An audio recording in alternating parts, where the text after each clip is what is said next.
গভীর কৃতজ্ঞতা ও গর্বের সঙ্গে আমরা স্বাধীন trust Tripura Santiniketan medical college ও হাসপাতালের জন্য এক সম্মানজনক মুহূর্ত ভাগ করে নিচ্ছি।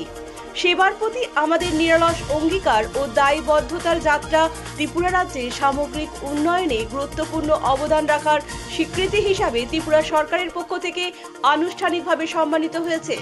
2026 সালের 36তম Tripura industries and commerce fair উপলক্ষে ত্রিপুরার মাননীয় মুখ্যমন্ত্রী ডক্টর মানিক সাহা স্বাধীন ট্রাস্টের সভাপতি শ্রী মলয় পিটের হাতে এই সম্মাননা প্রদান করেন। এই স্বীকৃতি অন্তর্ভুক্তিমূলক উন্নয়ন ও দায়িত্বশীল অগ্রগতির একটি অভিন্ন দৃষ্টিভঙ্গির প্রতিফলন। এই সম্মান কেবল একটি প্রতিষ্ঠানের সাফল্য নয়, এটি সেই বিশ্বাসের প্রতীক, সেই স্বাস্থ্যসেবা সমাজ পরিবর্তনের এক শক্তিশালী মাধ্যম হতে পারে। ত্রিপুরা শান্তিনিকেতন মেডিকেল কলেজ ও হাসপাতাল প্রতিষ্ঠার মাধ্যমে স্বাধীন ট্রাস্ট স্বাস্থ্যসেবার উৎকর্ষতার পাশাপাশি শিল্পোন্নয়ন, সমাজ ক্ষমতায়ন, কর্মসংস্থান সৃষ্টি এবং সার্বিক সামাজিক উন্নয়নের গুরুত্বপূর্ণ অবদান রেখে চলেছে।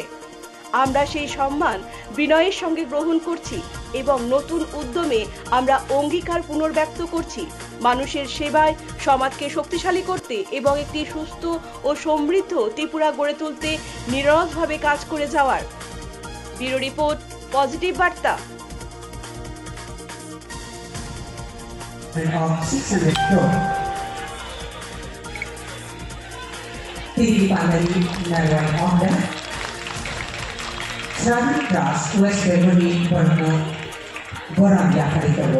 আপনারা দেখছেন পজিটিভ বার্তা platform. Think positive, be positive.